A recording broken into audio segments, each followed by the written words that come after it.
बिस्मिल्लाहिर्रहमानिर्रहीम, अस्सलाम वालेकुम। खेलों की खबरों पर तबसरा और तज़कियों सजे स्कोर के एक और प्रोग्राम के साथ सैयद याह्या हुसैनी आपकी खिदमत में हाजिर है। मुल्क में पाकिस्तान क्रिकेट चलाने वाले अरबाब इख्तियार ने गुज़िश्ता माह से चलने वाली खबरों पर मोहर सब्त कर दी। साबिक़ कप्तान सरफराज अहमद को ओहदे से हटाने के बाद अजहर अली के सर पर क़यादत का ताज सजाया गया और सिर्फ 8 टेस्ट में उनकी कारकर्दगी की जाँच करके उनको अलविदा कह दिया गया। दौरे न्यूजीलैंड के टीम के ऐलान से चंद घंटे कबल पाकिस्तान क्रिकेट बोर्ड ने टेस्ट टीम की कप्तानी भी बाबर आजम के कंधों पर डाल दी। बाबर आजम अब की विदेश में 2 टेस्ट और 3 T20 इंटरनेशनल में पाकिस्तान को मैदान में लड़ाएंगे। मिसबाह-उल हक ने भी आखिरी मरतबा बतौर चीफ सेलेक्टर की जिम्मेदारी निभाते हुए पाकिस्तान टीम का ऐलान कर दिया। अब वो भी चीफ सेलेक्टर की हैसियत से पाकिस्तान क्रिकेट बोर्ड को दस्तयाब नहीं। मिसबाह-उल हक ने अपनी आखिरी टीम का ऐलान करते हुए 3 अहम सीनियर क्रिकेटर्स को ड्रॉप भी कर दिया। न्यूजीलैंड के खिलाफ 35 रुकनी स्क्वाड में जहां नौजवान क्रिकेटर्स को मौका दिया गया है, वहीं परफॉर्म न करने वाले senior cricketer Ashraf Shafiq, white ball cricket खेलने वाले शुएब मलिक और मोहम्मद आमिर भी टीम में जगह बनाने में नाकाम रहे हैं। दौरा न्यूजीलैंड के लिए स्क्वाड का हिस्सा बनने वाले नए खिलाड़ियों की अगर बात की जाए, उनमें नॉर्दर्न के ज़िशान मलिक, सिंध के दानिश अजीज़, सदर्न पंजाब की नुमाइंदगी करने वाले हुसैन तलत, बलूचिस्तान के इमरान भट्ट और अम्माद भट्ट शामिल हैं। पाकिस्तान के middle order batsman Asad Shafiq पहली मरतबा टेस्ट टीम से ड्रॉप हुए हैं। असद शफीक ने टेस्ट करियर की जो परफॉर्मेंस दी है उस पर अगर बात की जाए तो 77 टेस्ट मैचों में 137 बेहतरीन स्कोर के साथ 4,660 रन 38.19 की औसत से उन्होंने 12 सेंचुरियों के साथ स्कोर किए। लेकिन यूनुस खान और मिसबाह-उल हक की रिटायरमेंट के बाद उन पर भारी जिम्मेदारी आयद थी, जो वो अजहर अली के साथ क्या निभा सके। लेकिन इस सवाल का जवाब है कि वो इस बोझ को पूरी तरह उठाने में ज़्यादा कामयाब ना हो सके। 2 सीनियर क्रिकेटर्स की गैर मौजूदगी में असद शफीक ने 21 टेस्ट मैच खेले, 35 की औसत से 1229 रन बनाए, जिसमें वो सिर्फ 2 सेंचुरियाँ बनाने में कामयाब रहे। दौरा इंग्लैंड में असद शफीक मुकम्मल तौर पर नाकाम रहे। इंग्लैंड के खिलाफ 3 टेस्ट मैचों में उन्हें मौका मिला, लेकिन असद शफीक 6 इनिंग में महज 67 रन स्कोर कर सके, जिसमें वो सिर्फ 2 मरतबा डबल फिगर में दाखिल हुए और 1 निफ सेंचुरी भी न बना सके। असद शफीक टीम में शामिल नहीं हैं। दौरा न्यूजीलैंड में टीम पाकिस्तान को मेज़बान टीम के साथ 2 टेस्ट मैच खेलने हैं और टीम पाकिस्तान के chief selector head coach Misbah ul हक, जो कि इस दौरे के बाद अब दोहरी जिम्मेदारियों के बजाय महज टीम के हेड कोच की हैसियत से काम करते हुए दिखाई देंगे। जब उनसे प्रेस कॉन्फ्रेंस में असद शफीक को टीम से बाहर करने के हवाले से सवाल किया गया तो उन्होंने क्या कहा? ऑब्वियसली असद शफीक अनफॉर्चुनेट है थोड़ा सा इस टाइम पे in terms of form. I think struggle कर रहा है वो, but obviously it's a good chance for him domestic cricket में। अगर वो अपना कॉन्फिडेंस और अपनी फॉर्म को वापस लेके आता है तो आगे हमारे बड़े क्रूशल मैचेस आने हैं, सीरीज़ आनी है और he can always come back. वही रिवायती बातें, वही पुराना अंदाज। चीफ सेलेक्टर मिसबाह-उल हक ने असद शफीक को टीम से ड्रॉप करने पर कहा कि टीम में वापस आ सकते हैं, अच्छा नहीं खेले हैं डोमेस्टिक क्रिकेट में, फॉर्म बहाल करें, टीम में वापस आ जाएं। क्या यही जवाब होना चाहिए था? क्या कुछ और कहना चाहिए था? दौरा न्यूजीलैंड के लिए 35 खिलाड़ी क्या दुरुस्त मुंतखब हुए हैं? इस पर गुफ्तगू करने के लिए आज हमारे साथ 3 टेस्ट क्रिकेटर मौजूद हैं। क्रिकेट के सिकंदर बख्श साहब हमारे साथ मौजूद हैं। उसके अलावा test fast bowler Abdul Rauf और टेस्ट ऑलराउंडर यासिर अराफात से भी 35 खिलाड़ी जो दौरा न्यूजीलैंड के लिए मुंतखब हुए हैं, जो पाकिस्तान शाहीन और पाकिस्तान टीम का हिस्सा होंगे, उन पर गुफ्तगू करने के लिए पहले सिकंदर बख्श साहब की तरफ चलते हैं। सिकंदर बख्श साहब, क्या ख्याल है असद शफीक के बारे में आपका, जिनको टीम से पहली मरतबा ड्रॉप किया गया? 2010 में वो टीम पाकिस्तान का हिस्सा बने, 10 साल पाकिस्तान से खेले, कभी ड्रॉप नहीं हुए, 70 टेस्ट मैच खेले, लेकिन जो उनकी कारकर्दगी है टेस्ट क्रिकेट में 77 टेस्ट मैचों में 4,660 रन 38.19 उनके रन बनाने की औसत, क्या ये दुरुस्त फैसला है मिसबाह-उल हक का? देखें, परफॉर्मेंस तो वाकई उसकी वाली नहीं है जिस तरह की होनी चाहिए थी असद शफीक की, मगर असद शफीक के बगैर आप जा रहे हैं, ये बहुत बड़ा एक सवालिया निशान है। अगर आप फ़खर जमान को साथ लेके जा सकते हैं, अगर आप फहीम अशरफ को बगैर कुछ किए खिला खिला के उनको भी लेके जा सकते हैं, तो मेरे ख्याल से असद शफीक भी जा सकते हैं। देखिए ये 35 रुकनी टीम है, तो हसरा उठा बैठा कि ये पूरी बारात है, इसके अंदर भी लोगों को सिर्फ सोचें कि अगर 17-18 लड़के जा रहे होते तो क्या होता, बड़ी मारा मारी होनी थी। मगर ये कि लड़के गए, मतलब मुझे अफसोस है असद शफीक पे, और कुछ उनका, जैसे मैं सरफराज के लिए हमेशा कहा है कि उन्होंने खुद गलतियाँ की, इसी तरह असद शफीक की भी है कि उन्हें परफॉर्मेंस देनी चाहिए थी। मगर फिर भी जब 35 लड़के जा रहे हैं, फ़खर जा रहे हैं, फहीम जा रहे हैं, तो मेरे ख्याल से असद शफीक भी जा सकते थे।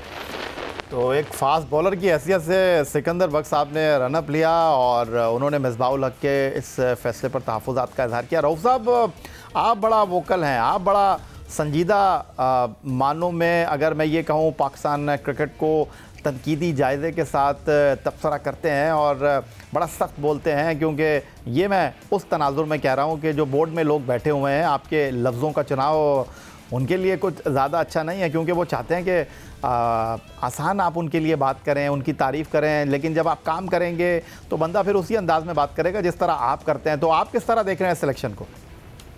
जी बिल्कुल, एग्जैक्टली आपने दुरुस्त कहा कि अगर कोई अच्छा काम करेंगे तो बिल्कुल हम तारीफ करेंगे और उनकी डिमांड से ज़्यादा उनकी तारीफ करेंगे। मगर अगर कोई अच्छा काम करेंगे, आप देखें कि इंग्लैंड के टूर में भी 40 से ज़्यादा लोगों को लेकर गए थे, मगर रिजल्ट क्या निकला, 0 रिजल्ट बरामद हुआ और उसमें पाकिस्तान को 3 फॉर्मेट में शिकस्त हुई। आप एक दफ़ा फिर न्यूजीलैंड में 35 मेंबर्स को लेकर जा रहे हैं, और उससे पहले देखें कि आपके पास एक बड़ी गोल्डन अपॉर्चुनिटी थी, जिम्बाब्वे की एक नेशनल लीग टीम थी, उसमें आप काफी जो यंगस्टर्स थे उनको ट्राई कर सकते थे। मगर आपने फिर अपनी सीटें बचाने के लिए और अपनी नौकरियां पक्की करने के लिए आपने इमामुल हक को भी, मोहम्मद हफीज, फखर जमान, इफ्तिखार अहमद, रिजवान, अमाद वसीम, फहीम अशरफ को खिलाते रहे। और इसमें अगर पाकिस्तान की जो क्रिकेट टीम है वो तश्कील 9 के मरहले से गुजर रही थी, तो आपको चाहिए था कि जो यंगस्टर्स हैं, जिनमें जिशान मलिक था, अब्दुल्ला शफीक है, सऊद शकील था, इमरान भट्ट, दानिश अजीज था, हुसैन तलत, उसके बाद रोहिल नजीर है, बिस्मिल्लाह खान, जाहिद महमूद, एक लंबी लिस्ट है। आप इनमें से भी कुछ यंगस्टर्स को आप ट्राई कर सकते थे जिम्बाब्वे के खिलाफ, ताकि आपको न्यूजीलैंड जाकर वो टफ कंडीशंस का सामना ना करना पड़ता, जो आपको याद होगा कि लास्ट पाकिस्तान को ऑस्ट्रेलिया में देखना पड़ा था। क्योंकि जो श्रीलंकन टीम आई थी पाकिस्तान के टूर पर, निस्बतन वीक टीम थी, तो उसमें आपने उमर अकमल और अहमद शहजाद जैसे सीनियर प्लेयर्स को चांस दिया था। मगर जब आप ऑस्ट्रेलिया के टूर पर गए थे तो आप नए लड़के लेकर चले गए थे, और वहां पर भी आपको जो नए लड़के गए थे उनको एडजस्ट होने में मुश्किल पेश हुई और आप 3 फॉर्मेट हार गए थे। तो अभी एक दफा फिर जिम्बाब्वे के खिलाफ अच्छी अपॉर्चुनिटी थी कि आप इन नए लड़कों जो आप साथ लेकर जा रहे हैं न्यूजीलैंड, अगर इनको भी यहाँ पर ट्राई कर देते जिम्बाब्वे के खिलाफ, तो कोई मेरा ख्याल है कि पाकिस्तान क्रिकेट के लिए बहुत अच्छी चीज थी।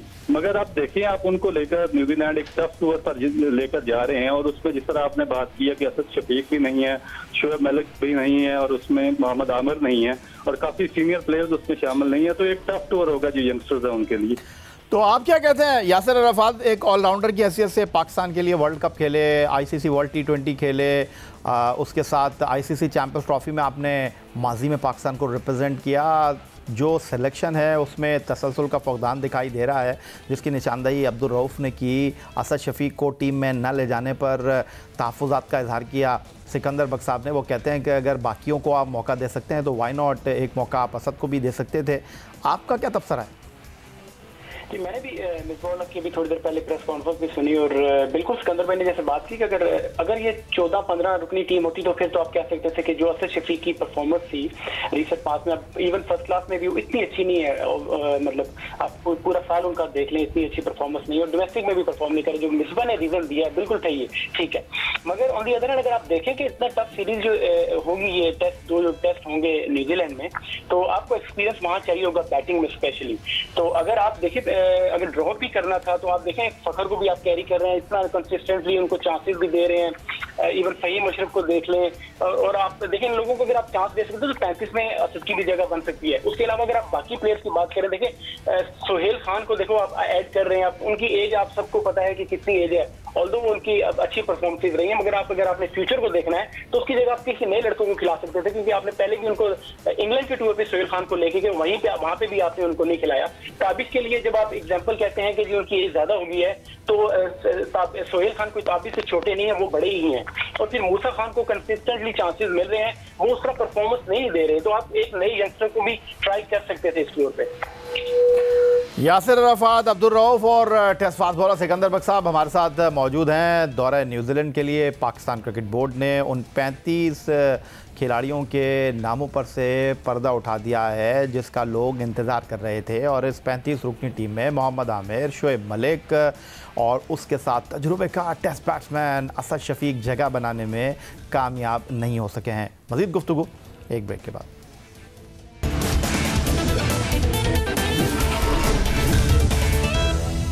पाकिस्तान क्रिकेट टीम के साथ पाकिस्तानी शाहीन कीवी के देश न्यूजीलैंड का दौरा करेंगे, जहां पाकिस्तान टीम को 2 टेस्ट 3 T20 इंटरनेशनल खेलने हैं, और पाकिस्तान के शाहीन जो हैं वो भी न्यूजीलैंड में क्रिकेट खेलते हुए हमें दिखाई देंगे। और पाकिस्तान टीम के साथ शाहीन का इजाफा हुआ है और इसीलिए 35 खिलाड़ियों का स्क्वाड सामने रखा है मिसबाहुल हक ने, लेकिन उन्होंने वही रिवायती गुफ्तगू की, बहुत सारे खिलाड़ियों को टीम में शामिल करने न करने का उन्होंने किस अंदाज़ में जवाब दिया, इस पर हम गुफ्तगू करेंगे। हमारे साथ मौजूद हैं जियो न्यूज़ के नुमाइंदे सोहेल इमरान साहब।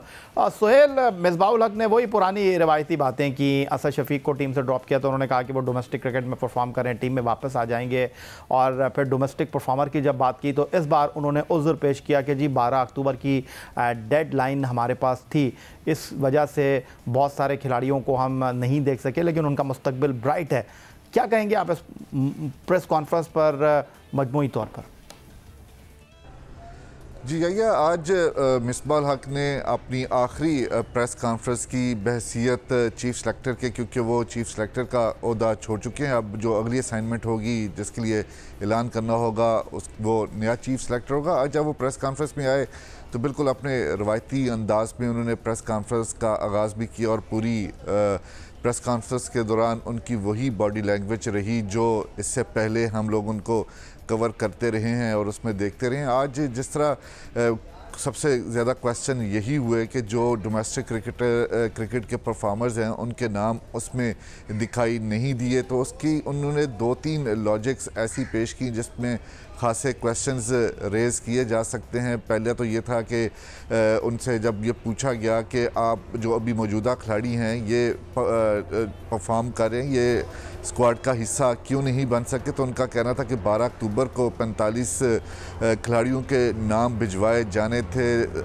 क्रिकेट न्यूजीलैंड को, और उन्हीं में से 35 खिलाड़ियों का इंतखाब किया गया है। और जब नाम भिजवाए गए और जो मौजूदा परफॉर्मर्स हैं, ख़ास तौर पर नुमान अली, इसी तरह जाहिद और दूसरे जो दीगर खिलाड़ी हैं, उनके नाम उसमें 45 खिलाड़ियों में शामिल नहीं थे। इनकी परफॉर्मेंस अब सामने आई है, और जो नौजवान खिलाड़ी जिनका उन्होंने ज़िक्र भी किया, ज़िशान मलिक हैं, दानिश अजीज़ हैं, इन खिलाड़ियों के नाम जब शामिल किए गए तो उनकी परफॉर्मेंस डोमेस्टिक T20 के हवाले से सामने आ चुकी थी, इसलिए उनका इंतखाब किया गया। स्पिनर्स जो नुमान अली और जाहिद के हवाले से जब क्वेश्चन किया गया तो उनका कहना था कि महदूद स्पिनर्स को रखा गया है और वही स्पिनर्स कैरी किए गए हैं जो पहले से टीम के साथ जुड़ते रहे हैं। जहां तक परफॉर्मेंस की बुनियाद बनाई जाए, असद शफीक को ड्रॉप किया गया है, उनके बारे में ये कहा गया है कि उनकी अभी हालिया परफॉर्मेंस अच्छी नहीं है। बहुत शुक्रिया आपका। सोहेल इमरान साहब लाहौर से हमारे साथ मौजूद थे। पाकिस्तान के 3 टेस्ट क्रिकेटर यासिर अराफात, सिकंदर बख्श और अब्दुल रऊफ साहब हमारे साथ मौजूद हैं। और पाकिस्तान क्रिकेट बोर्ड फैसला करता है, फैसला करने के बाद अपने ही फैसले पर नज़रसानी करता है, और जब फैसले पर नज़रसानी करता है तो लोग कहते हैं कि यू टर्न ले लिया। लेकिन मिसबाहुल हक साहब इस बात से इत्तेफाक कर नहीं रहे। उनका कहना यह है कि अगर उन्होंने मुस्तकबिल में सिर्फ चीफ सेलेक्टर का ओहदा छोड़कर हेड कोच की हैसियत से काम करने का फैसला किया है तो ये कोई यू टर्न नहीं है। पाकिस्तान क्रिकेट बोर्ड ने 13 मई 2020 को एक प्रेस रिलीज पेश की थी जिसमें लिखा हुआ था कि कंफर्म कैप्टन है टेस्ट क्रिकेट के सीज़न 2020-21 के लिए अजहर अली।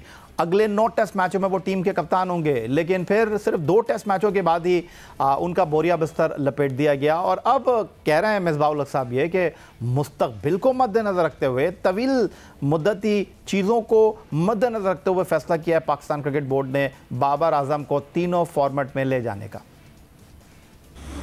देखें, मेरे साथ ऑब्वियसली मेरे साथ बात हुई है, एंड आई ऑलवेज से कि फाइनल जो डिसीजन है क्रिकेट बोर्ड का है, and obviously they are looking forward, long term basis पे देख रहे हैं कि हाँ जी कहाँ टीम ने जाना है, और लॉन्ग टर्म बेसिस पे अल्टीमेटली किसी यंग को अगर कप्तान बनाना है, in that terms I think it's one step that is taken by the cricket board, so fine, looking forward और देखते हैं इंशाल्लाह कैसे जाए। रऊफ साहब, चेयरमैन पीसीबी एहसान मानी का ये सवाबदीदी इख्तियार है कि उन्होंने कप्तान का इंतखाब करना है, और उन्होंने पहले सरफराज को थपकी दी कि जी आप टेस्ट के भी कप्तान हैं, वनडे के भी हैं, T20 के भी हैं, पर सबने देखा कि उनका पत्ता कैसे साफ़ हुआ।